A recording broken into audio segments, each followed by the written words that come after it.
अवधूत चिंतन श्री गुरुदेव दत्त। श्री स्वामी समर्थ। यमदीपदान। इस दिन की एक और खासियत यह है कि शाम के समय दक्षिण दिशा की ओर मुख करके आटे का एक दीपक जलाया जाता है, जिससे यमदीप कहते हैं। इस दिन दीपक में तेल और बाती डालकर उसे घर के बाहर दक्षिण दिशा की ओर मुख करके जलाया जाता है। दीपक की लौ दक्षिण दिशा की ओर जलानी चाहिए तथा दक्षिण दिशा की ओर मुख करके हाथ जोड़ना चाहिए। यमराज को प्रार्थना करनी है और एक मंत्र बोलना है। वो स्क्रीन पर दिया है, आप इसे देखकर बोल सकते हैं।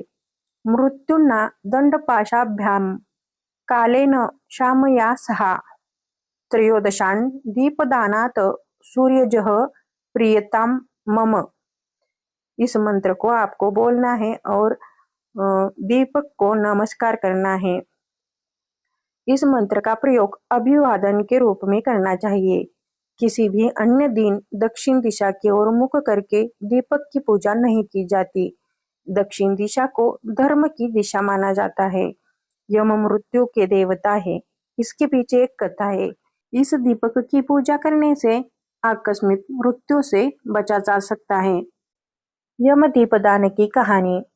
एक बार यमराज ने अपने दूत से प्रश्न पूछा, क्या तुमने अब तक कई लोगों के प्राण लिए हैं, लेकिन ऐसा करते समय क्या कोई ऐसी घटना घटी जिससे तुम्हें दुख हुआ हो? क्या तुम्हें भी दुख हुआ?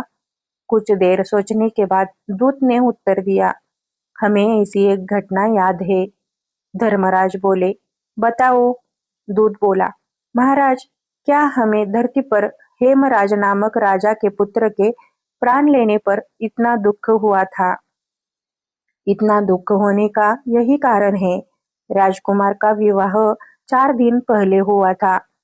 पूरे राज्य और महल में बहुत हर्ष और उल्लास था, लेकिन इससे पहले कि वह हर्ष समाप्त होता, इससे पहले कि राजकुमार अपनी शादी की सजावट उतार पाता, उसके प्राण लेने का समय आ गया। उसकी नवविवाहिता पत्नी के प्राण लेते समय हमारी आंखें नम थी। उसका दुख देखकर हमें भी दुख हुआ। यह घटना सुनकर यमराज को भी दुख हुआ और उनकी आंखों में आंसू आ गए।